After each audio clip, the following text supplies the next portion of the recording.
Welcome to Residential Tech Talks. I'm Jeremy Glowacki, Executive Editor of Residential Tech Today.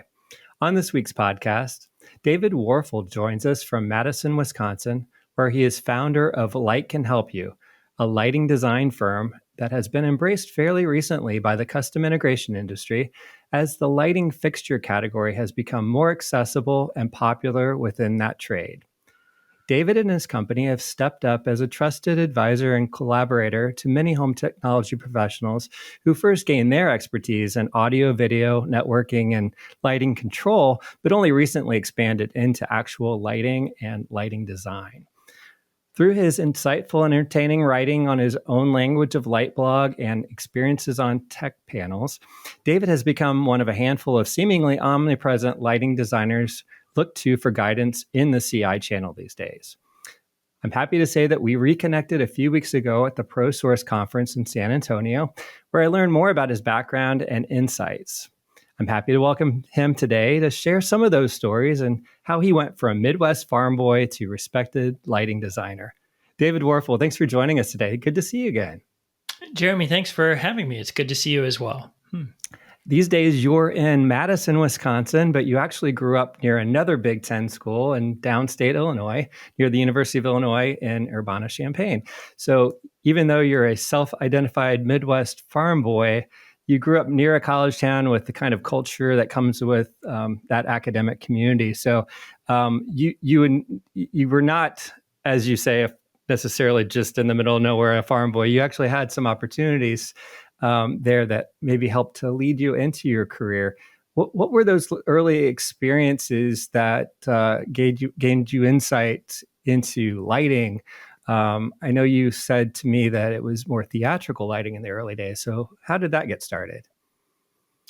Well, Jeremy, growing up on a farm can lead in multiple directions. And, I literally had cornfields in my backyard. And my parents, both of them, were students at the University of Illinois when they were younger, and they got married and they dropped out of school, my dad, with only a semester left. So neither of them ever finished their college degrees. And I think they both had regrets about that. So from a very young age, I'm one of five. They pushed all five of us, and it was never really a question of whether or not we would go to college. It was, where are you going to go to college? And I also grew up in the, sort of came of age in the 1980s, and farming was a really poor business in the 1980s. It went through some pretty serious recessions. And so, my dad looked at the family farm, which he just retired 2 years ago. It's been in the family for 130 years or so. Oh, wow. And he was like, I don't want any of my kids to do this because there's no future in it for them. So we were pushed out the door. It's like, get involved in activities, do sports, whatever.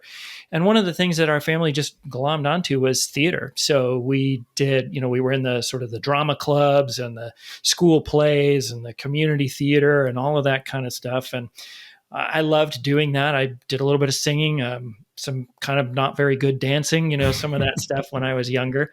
But I noticed, especially in community theater, that there were always these folks who came in about a week before the show opened, and they got to wear all black and wear headsets. And I thought, I got to be one of those people, right? And those were the techies, as we called them, as we called ourselves, and who would do lighting and sound and scenery and all of the different technical aspects of theater. And I got engaged in that in lighting design. I wouldn't call it design at that age. I just call it lighting. Yeah. And that stuck as something that I just continued to do in various forms. As at the same time, I knew that wasn't really a job. And I was interested in architecture. So I pursued that as a career and lighting as a hobby until they sort of mashed together, and I got where I am now. And so you ended up at the university that was basically in your backyard, and in addition to those cornfields. But you started off as an architecture major? That's correct. Yeah, my undergraduate degree is in architecture, and I was taking classes, if I had a free elective, I would take it in the theater department, and I would do lighting over in the theater department. And I started a DJ business, which I think is a rite of passage for a tech geek. And I was a terrible DJ. Jeremy, you would not want to. I couldn't scratch to save my life. I could barely beat match or anything like that. But I had a killer lighting rig, Uh-huh. probably the best lighting rig in town, right? So the signs were all there from an early age of where I was headed. But I didn't really know that architectural lighting was even a thing until I was a junior or senior in college. And I heard a lighting designer speak as part of one of our class field trips. And she put theater and lighting and architecture into one sentence. And from that moment, I started to shift my career. So I eventually went back to school in theatrical lighting. Hmm. But that was after a couple of years of building houses. So I've kind of been all over the map. I like to say I don't know what I want to be when I grow up. And at this point, it's looking unlikely that I'm going to grow up. So you got what you got. Well, it's kind of cool that you got that limited time actually building houses, as you say, designing homes and understanding really the way that houses come together and all that before you went into lighting design. I would figure that probably helped you in your ability to blend those two together, not just being a lighting designer from the get-go. How much insight do you think that gave you from just the residential standpoint of being able to take the theatrical experience and apply it to a home? Well, I think, building houses and being a farmer and doing theatrical lighting, all of those are very hands-on. Mm-hmm. They're very in the field, so to speak. You've got to use tools. You've got to pull the wires. You've got to hang the lights. You've got to point them in the right direction. You've got to, put the walls up. You've got to know what goes inside the wall. You have to plan in advance to know that if you want a toilet there and you're pouring a concrete slab, you better have all the right plumbing in place and in the exact right place before you do it. So I would say all of that really I enjoyed as sort of the stereotypical farm kid. It's like, if I can't fix it with duct tape and baling wire, then it's not something worth having. That just carries into everything that we do and everything that I do. It gives me a practical insight into what's above the ceiling that is going to run into the light fixtures that I specify, or it's going to give me, I can also use it as a secret power to say, you know what, if you did this with a 2x6 instead of a 2x4, this is what I could do with lighting for you. So there's I find that everything that I've experienced in life has, sort of miraculously come to use somehow in the career that I have now. Those early days of doing the theatrical lighting, what would you say, besides just that hands-on of having the tools and all that, having been a kid around the acting and the performing and all of that, what was it about the lighting that you became so passionate about? I've tried to trace that, and I think I've always been light sensitive. So there's some research that says if you have blue eyes, you're more sensitive to light. Growing up on a farm in the middle of nowhere, there's nothing to block the sky. So there's just tons of natural light all day, every day. Spent tons of time outside. But I'm also a control freak. So I want everything to look just right. And lighting is one of those tools, especially in theater, that allows you to do that. If I put a spotlight on somebody, everybody in the whole theater is going to look at that spotlight and whatever's in that spotlight. And there's kind of a probably a power trip, that you get from being able to move some sliders on a control board and make everybody's head turn, or make everybody gasp, or move the energy up or move the energy down. So lighting is a real emotional emphasizer, if you will. And in theater, I was drawn to both that power trip, and don't get me wrong, I really did like walking around with a headset on. I thought it made me into something. It's like, poor geeky me, right? But I thought, I'm cool now because I can go in. I've got a key to the booth, which nobody has. It's also a great place to make out when you're in junior high and high school. So, there may have been a draw there.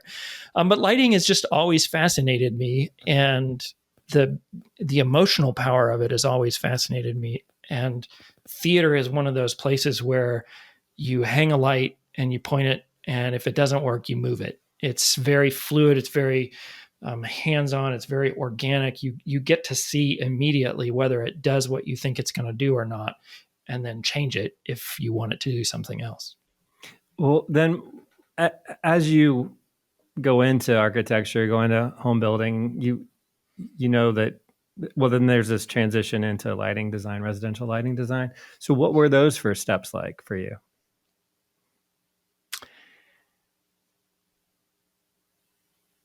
So in graduate school, I was in theatrical lighting, and I was planning to get a master's of architecture too.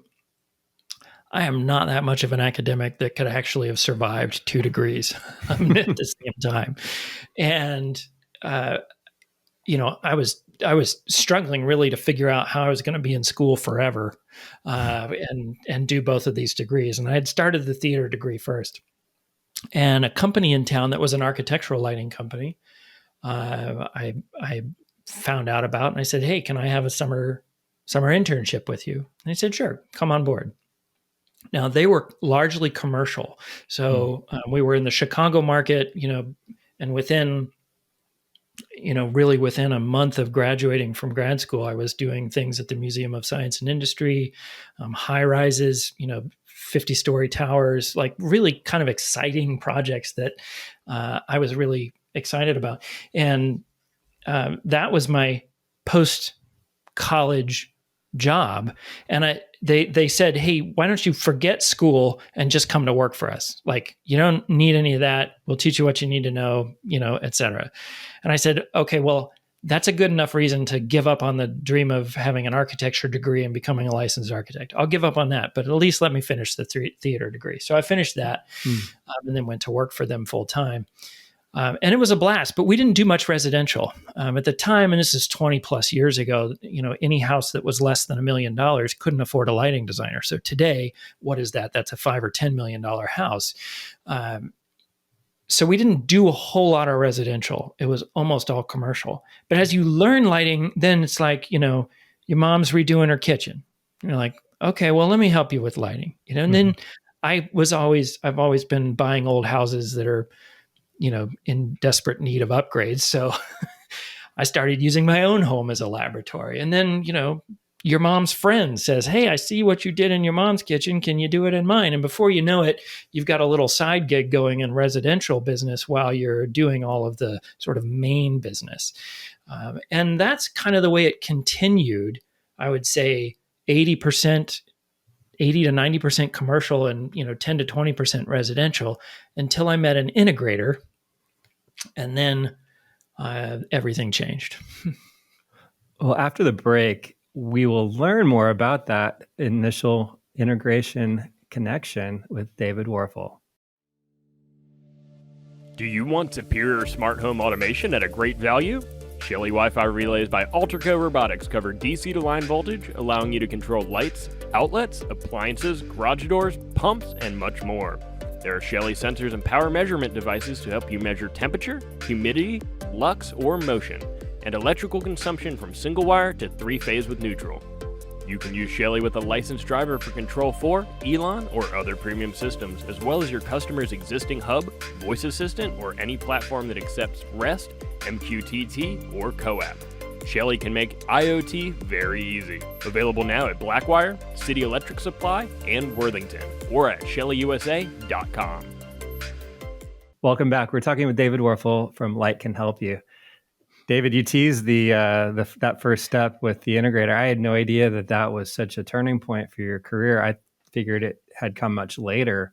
So what was that first connection to an integrator, as you said?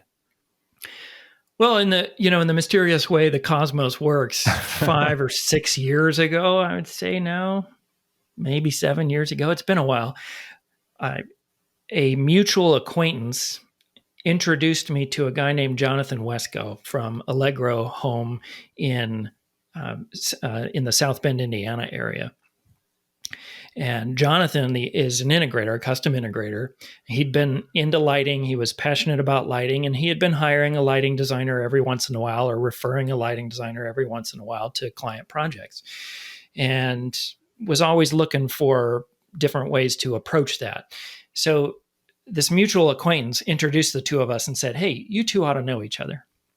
And for the first, year or so, Jonathan would send me a plan and I'd give him some comments on it, But that slowly snowballed to the point where we did a couple of houses together, and Jonathan said, the lighting you do is great, David, but can you do it faster and can you do it cheaper? And the whole construct of Light Can Help You was born out of that and midlife crisis, where it's like, there are lighting designers out there who serve the half of a 1%, right? Yeah. There's some fantastic lighting designers out there. They do amazing work, and they should for $100,000 fee or $150,000 fee, right? You should get something pretty good. Jonathan introduced me to the world of custom integration. And he said, look, we get homeowners all the time who are not building $60 million houses, although some of them are. Yeah. They're building $1, $2, $3 million houses, every day of the week, and none of them have a lighting designer. And if you could come up with services that are more accessible and more affordable, then you'd have more work than you know what to do with. And I'm into systems. I'm into figuring stuff out and, just tearing it apart. So I tore lighting design apart. It's like, how do we put this back together in a way that is just approachable, friendly, accessible, and you get the most bang for your buck? And I bought a mattress online, a Casper mattress, one of those foam mattresses. Oh, yeah. Mm-hmm. Yeah. Good, better, best. Like you go to your website, you go to their website, sure, and they've got the $600, the $1,200, and the $2,000 mattress. So what does everybody do? They click on the $1,200 and they buy it. And I was like, wow, that is so fast and so easy for me to just click and buy, $1,000 mattress. And then that's why you see in our first service lineup had a good, better, best service lineup in the same way. And we wanted to do most of that middle service. And that's kind of how it evolved. Okay. And so you start this business basically based on one relationship, but you must have some kind of network that you're building up toward to be able to promote, to have more clients, obviously, like that, or does it just happen organically that you build a website and start getting little nibbles here and there? How's it initially start to get more than just the one client? This business is all about who you know, right? And everybody knows everybody else. So people were asking Jonathan, they're like, what are you doing for lighting? And Jonathan was like, I've got a lighting designer. And they were like, well, give me his number. And Jonathan said, no, not yet. Because Jonathan wasn't sure I could scale. Oh, okay. Right. And he didn't want me to just get stolen by somebody else, who would take all of my time. Yeah. And it took me a couple of years to build something that was scalable. And it took a lot of work and a lot of teamwork to make something that was scalable. But once we had something, we thought, okay, this we can roll out. Then he introduced me to ProSource, one of the buying groups. Yes. And the rest is kind of history, because once you get up in front of a buying group, all of a sudden 100 integrators know your name, and it snowballed from there. So to other buying groups, other trade industry partners, and it just exploded. I was in the right place at the right time is mostly what it comes down to. And what changed in those early years was the technology as well, right? So your lighting becomes more accessible to the custom integration trade, even to begin selling fixtures, not just to help consult with lighting design, but to actually to be able to install the fixtures for the first time, because you're going to a more low voltage scenario where they don't have to have an electrical license to do the installation, right? Does that help your business scale up a bit? Well, the partnership with integrators is critical to the scaling up, and it really comes down to a couple of key things. First of all, the integrators have the clients. Second of all, that, as you mentioned, the technology has completely changed in lighting over the last 10 years. And things like tunable white technology we've had for a decade in commercial. But really, I like to say this, when I was a kid and they, in junior high, they teacher would want to show a video on VHS. When it was grade school, it was a film strip, with the tape and you push the button. But in middle school, it was the VCR, and none of the teachers could actually figure out how to make the thing work, right? So the geek gets called up to the front of the class. That was me, to make sure the VCR works. The thing is, we had all this technology, but no one knew how to work. No one knew how to make it work. When I realized there was this entire industry of integrators who can program a VCR, right? Who actually knew how to do that. That's, I think, what's going to unlock the future of better lighting, is because the technology is there on the lighting standpoint, but nobody knew how to put it together and make it work and make it reliable. Whereas that's what integrators do. They take technology and they make it so that when the customer pushes a button, it works. And that sounds simple, but as all the integrators know, there's a lot, it's complicated, right? And it takes smart people. So it was like, hey, we got all this lighting, we got all this science. Wait, there's this huge group of smart people. Like, wow, we put this together, and then it explodes, especially in the residential market, where it just really, no electrician knows how to do this stuff. It takes someone with an integrator skill set to be able to take lighting to the next level. And I think the customers are ready for it. Yeah, because as I've sat in on some of the lighting classes and panels that you've been on and things like that, you hear that traditionally home builders, architects, and their electricians, they go for a very basic layout of lighting, and it's almost just like a cursory approach to, you need these 4 cans in this one room, and that's it. It's all down lighting. There's nothing at all angled or anything decorative, and then you come in and you can do so much more to enhance that environment, make things look better, and make the lighting more effective and all of that. It seems like the opportunity is just there, especially for a homeowner that cares to take that next step in spending a little bit more money. And yet one of the challenges, I think, what I hear from the custom integration channel, who have been traditionally into the audio and video and maybe networking and lighting control, but not lighting design or installation, they're just a little hesitant to dive in because it's still a new thing. What are you, when you have meetings with these folks or present to them and they're sort of putting their toe in the water but not quite sure, what can you tell them to kind of make them a little more confident about making that first step? What is a good first step for a custom integrator who's interested but not quite sure yet? I think seeing is believing. So if they're able to see the difference between good lighting and bad lighting, and have whether that's through photographs or going to an experience center or whatever, being able to see A and B, that's kind of the critical first step to say, okay, yes, I see the difference now. And that way I can be passionate with my clients. Okay. Like to say, hey, you really ought to see this, right? You really ought to check this out. Or, I want you to know that this is available to you. You don't have to buy it, but I don't want you coming back later saying, why didn't you tell me that, I could have better lighting?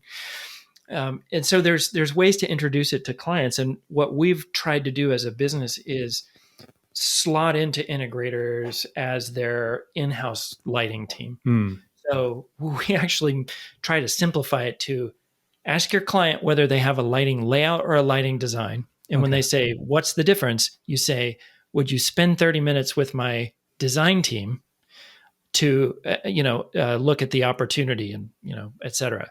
And they click a button, they schedule with a 30-minute Zoom with us, and we take it from there. And then at the end of that design process, once the client is signed on for the design process, we do all the work. We hand it back to the integrator and say, we just took your client from a $3,000 architectural lighting budget to a $140,000 architectural lighting budget. You get to sell the fixtures to them, and the increase in controls and all of that stuff. That's your sale. We just want the design piece of it. So it works really well because we get to do what we love, which is design. The integrators get to integrate and they get to sell, and their sales numbers, that's why people are getting into the fixtures. Controls are controls are static or dimmers are going away, but lighting fixtures are explosive in terms of growth. So there's a lot of money in it. And there's a lot of happy clients that can come out of it as well. Yeah, explain that transition there on the control side. So for a long time, custom integrators have been doing lighting control. They're having challenges in the early years when the lighting technology itself changes, and you have flickering issues and things between the dimmers and the fixtures. So the advantage of specifying the lights, the fixtures, and the actual control together, so you know that they work together, that's an advantage to the performance and keeping customers happy. But then you hear about the control going away. So what do you mean by that exactly?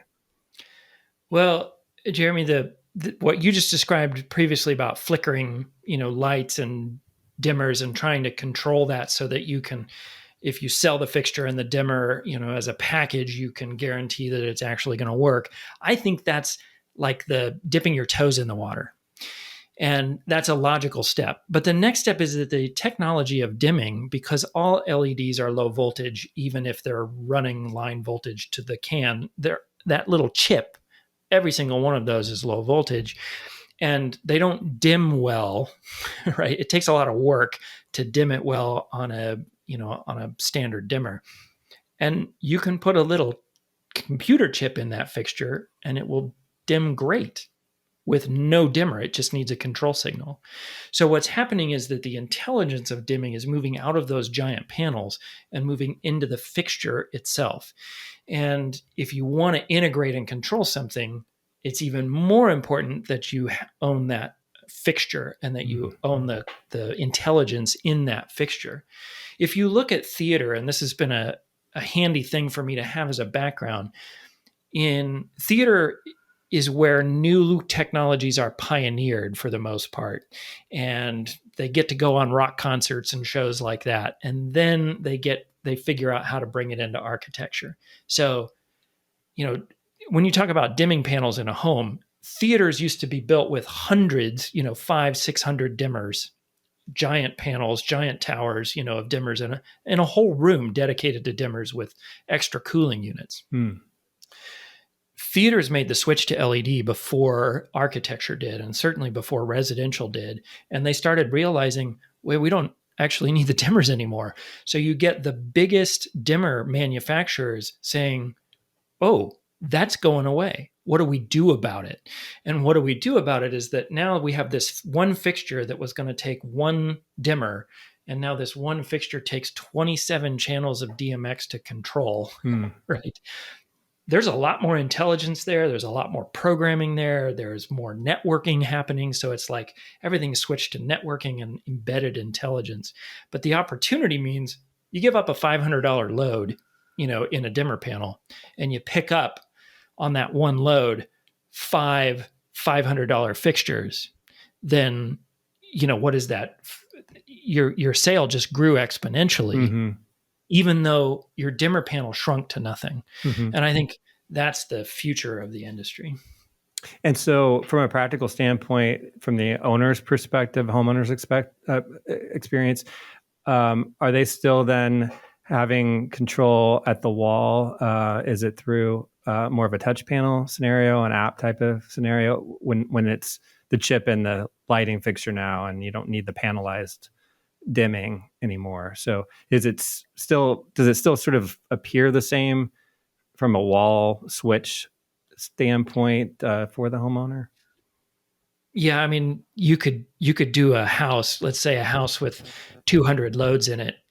I could do that without a dimmer panel, and I could do an identical one next to it with a dimmer panel, and the customer experience shouldn't be different, shouldn't be markedly different, but the money moves from the panel into the fixtures. Yeah, and and there's less stuff on a wall somewhere in a basement or in a utility. Yeah, that closet space can shrink. Yeah, yeah. And I hear integrators all the time fighting for wall space or whatever to put their panels. It's like, look, a DM, a box about this big will control 512 loads. You don't need 5 panels for it.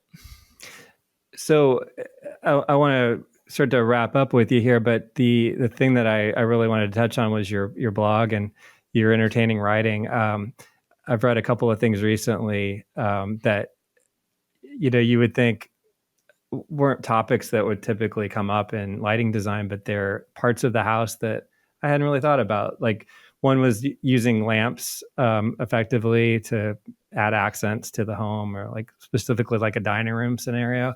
And then another one that I found entertaining that's pretty recent. And again, I'm just doing a little sketch of what you've done, and there's just so much more I look forward to reading. But the other one was your the front door lighting and how a lot of the design that's still done to this day are based on old lanterns from way back when it was candle light, essentially. And I just thought that was just such a great observation on your part, and how ineffective sometimes lighting can just be at a door, on a porch, and the insights that you brought. So, what are some of those other topics that you've covered there? Like it just, I'd love to draw people's attention there to kind of catch up on opportunities to understand lighting better. Well, Jeremy, everything's fair game on the blog because it's, I get to write whatever I want. So it's sort of like my guilty pleasure, of being able to write and sketch. And really, I think it all comes down to what I love about my job is that I get to focus on lighting, and then I get to think about it.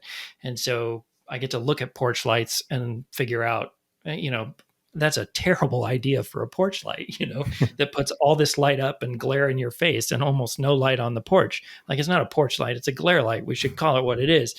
And, being on the blog, it just allows me to wrestle with some of those things. So this year I've started a couple of different series, one I call the One Thing series. So in essence, if you're building a new house and you're building a living room, if you can only afford one thing, or you can only do one lighting trick, to make it better, what would that be?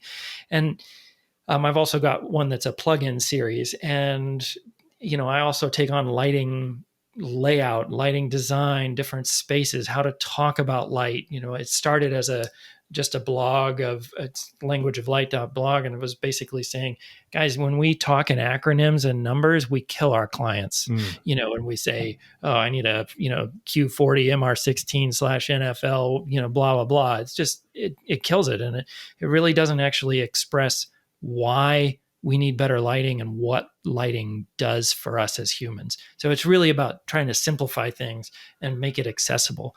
So ultimately, I'll be satisfied when I'm out of business because everyone has great lighting. And that's not going to happen in my lifetime, right? So I probably won't be out of business, but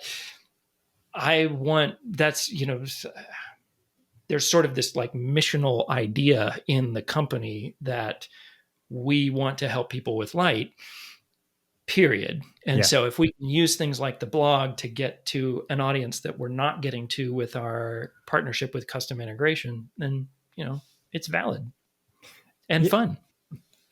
Absolutely. And you brought up, you followed up on what I was saying about the porch lights. And that reminded me that outdoor lighting, I've heard, is a great stepping stone for the integrator who's just getting into lighting specification and maybe dabbling in lighting design. Do you agree with that? It's a kind of a nice way to be able to lay out a scenario without getting too deep into it like you might inside the home. I totally agree. Outdoor, and at one point I even considered making that my career. The outdoor lighting, and I've never thought about this before, but it's probably the closest to theatrical lighting. So when you go, like if you're doing a DJ gig, or you're lighting a band at a college bar, like, I was, I'm not going to tell you how long ago, but in the 90s, you're hauling a bunch of equipment out, you're running a bunch of cords, you're plugging everything in, and you're lighting something up for a while. If you do that with a kit of landscape stuff and you take it out to somebody's house and you run some cords and you plug it all in and you shine it up, you can right then say, no, that's the wrong place. Let me move it over here. No, that's the wrong place. Let me move it over there. Okay. Yeah. Oh, this actually looks better if I do 2 lights on it instead of 1. You get to have that hands-on experience. and you're not ripping out sheetrock every time you decide to change a fixture, and you can mock it up extremely realistically. So I'll go out, I used to have a van full of stuff. I would just go out, set it all up and say, here's what it's going to look like when it's done. The clients would come out their front door and look back at the house and go, yes, please. Right. So it was that, it was like an evening of fun for me. Yeah. Right? And then the sale was complete. Instant gratification for the client. Easy way to get in. Yeah. So, and then thought that I had to was when you're talking about meeting with a client on Zoom and helping to set up things for the integrator to finish the project. How much needs to be done in person from a lighting designer standpoint? Are you consulting with the integrator and then they go and they do a site visit to kind of confirm some of the layouts that you've set up, or are you doing a lot of in-person as well? Our main service lines have no travel, no in-person time with them. And that's part of what keeps the cost, our design fees so low, is that we don't travel. Of course we will for sort of higher price services and whatnot. But I would say, easily 19 out of 20, if not 49 out of 50 of our projects we never see. We build a 3D model so that we can walk inside the house before it's ever built, and that allows our designers to really kind of get a sense of the space and the scale and how things are going to work. And we do digital sketching over that. But then, as you said, we are going to, when a dealer onboards with us, we have some training. And part of that is, here's all the tools we have set up to help you once we're done with the design and it moves into the construction phase and your tech team is on site, answering contractor questions. Well, we've got the answer to that. Here it is, so you're equipped with that. How do we light cabinets? How do you light art? We have diagrams and things so we can help the integrator get up to speed on it. Because I think it's probably best if the integrator has a lighting champion in their business, somebody who's going to, focus on that, and that they then provide the on-site consistency throughout it. In an ideal world, I'd be on the site every day. Right. That's true, but I couldn't offer what I offer at the prices I do.